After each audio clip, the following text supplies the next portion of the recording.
Good morning, students. Welcome to the class of economics. So today we will start from social infrastructure. Social infrastructure refers to such elements of support system like schools, colleges, hospitals, and nursing homes, which serve as a driving force for social development of a country.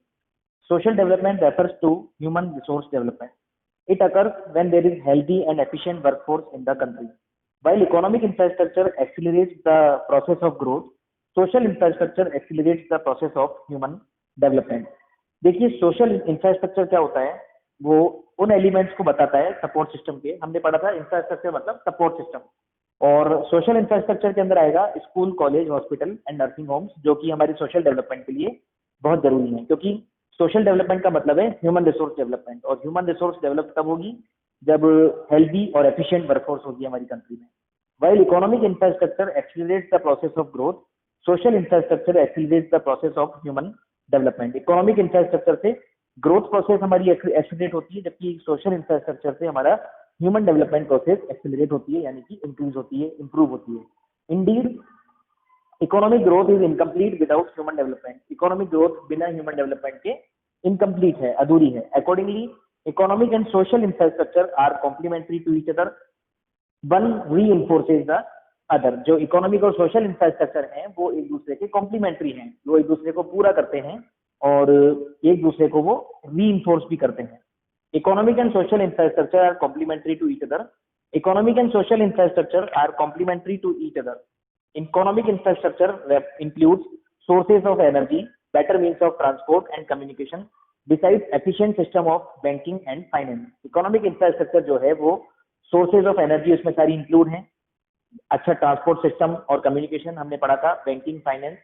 All these elements of economic change are an essential prerequisite of economic growth, और ये बहुत जरूरी भी हैं. However these elements would not be of any use if the bulk of the population continues to be illiterate and suffers from disease and sickness. तो अगर economic infrastructure का क्या यूज होगा अगर ह्यूमन बीइंग ही अगर हेल्दी नहीं है और वो बीमार है. अभी जैसे आपने देखा कोरोना फैल गया, तो उस वक्त ये इकोनॉमिक इंफ्रास्ट्रक्चर क्या काम आया, सब बंद हो गए, रोड्स, टेलीकम्युनिकेशन और पावर, किसी भी काम नहीं आया, सब लोग अपने घर पे रह गए, कोई इकोनॉमिक इंफ्रास्ट्रक्चर काम नहीं आया. सो बिकॉज इकोनॉमिक इंफ्रास्ट्रक्चर बिना सोशल इंफ्रास्ट्रक्चर के कुछ भी नहीं कर सकता, और सोशल इंफ्रास्ट्रक्चर भी बिना इकोनॉमिक इंफ्रास्ट्रक्चर के नहीं चल सकता. This points to the significance of social infrastructure. Economic infrastructure must be complemented with social infrastructure for growth and development of a country. तो economic infrastructure social infrastructure के साथ साथ चलेगा, complement करेगा, तभी जाके growth and development country का हो सकता है. Infrastructure and development. Following observations highlight how exactly infrastructure contributes to the process of growth and development. Number one, infrastructure promotes productivity. Number one, productivity in primary sector. Think of agricultural production without permanent means of irrigation. आप सोच सकते हैं कि agriculture में कोई production होगा बिना irrigation के मीन्स के. Agricultural production would then depend entirely on rainfall. तो वो सिर्फ रेनफॉल पे डिपेंडेंट रहेगा. Farmers would sow the seed only if it rains. Farmers बीज उगाएंगे अगर सिर्फ बरसात होगी तो. If the rainfall is deficient, sowing would also be deficient. अगर रेनफॉल नहीं होगी तो लोग बाग खेती भी नहीं कर पाएंगे. It means that in the absence of permanent means of irrigation, an important component of economic infrastructure. So in the absence of permanent means of irrigation, actual output would remain lower than the attainable output. तो हमारे पास जितना potential है, हम बिना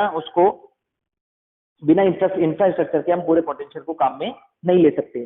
second, productivity in secondary sector. Secondary sector में क्या होगा? Think of industrial production without such sources of energy as coal, petroleum and electricity. क्या आप सोच सकते हैं बिना कोल, पेट्रोलियम और इलेक्ट्रिसिटी की कोई इंडस्ट्री रन कर सकती है? Perhaps, शायद कर सकती है. In the industrial production would then depend upon wind energy और solar energy. तो फिर उसमें क्या होगा? Wind energy और solar energy पे डिपेंडेंट हो जाएगी हमारी production activity. However, these are still underdeveloped sources of energy. और अभी भी जो विंड एनर्जी है और सोलर एनर्जी है वो अंडर डेवलप्ड है, इतना उनमें डेवलपमेंट नहीं हुआ है. implying low level of productivity. तो उससे क्या होगा? प्रोडक्टिविटी कम रह जाएगी. Productivity in tertiary sector. Coming to the tertiary sector, let us consider tourism as a production activity. Tourism एक प्रोडक्शन एक्टिविटी है. Can tourism be a productive activity in the absence of rapid means of transport and communication? तो क्या आप सोच सकते हैं बिना transport और कम्युनिकेशन के कभी टूरिज्म एक्टिविटी चल सकती है? No, certainly not. In the absence of rapid means of transport and communication, tourism would perhaps exist only as a hobby of the explorers like Columbus and Vasco da Gama. तो वो सिर्फ एक hobby रह जाएगी जो पहले के लोग लंबी लंबी यात्रा बड़ी मुश्किल पाकर करते थे for just there hobby.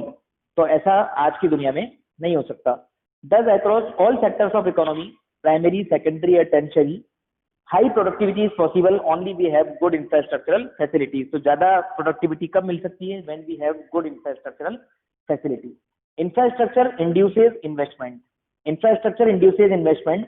Example, a developed network of highways would definitely induce investment across all sectors of the economy.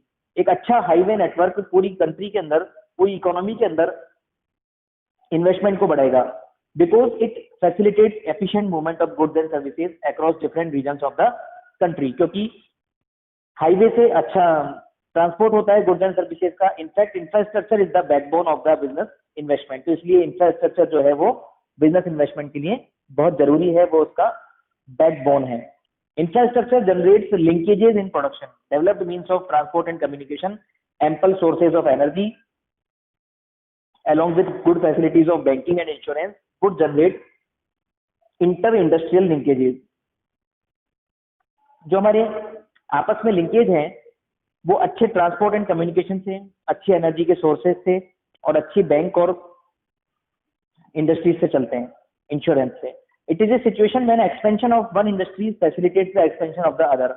अगर एक इंडस्ट्री इंक्रीज होती है तो दूसरी इंडस्ट्री को भी इसका फायदा मिलता है। नई इंडस्ट्री बनेगी तो ज्यादा बैंक अकाउंट खुलेंगे, ज्यादा इंश्योरेंस करवाना पड़ेगा, ज्यादा ट्रांसपोर्ट एंड कम्युनिकेशन की रिक्वायरमेंट होगी। So they are interlinked to each other. Accordingly growth becomes a self propelling activity of change. तो ग्रोथ हो, जब एक जने की ग्रोथ होती है तो बाकी इंडस्ट्रीज की ग्रोथ अपने आप ही हो जाती है।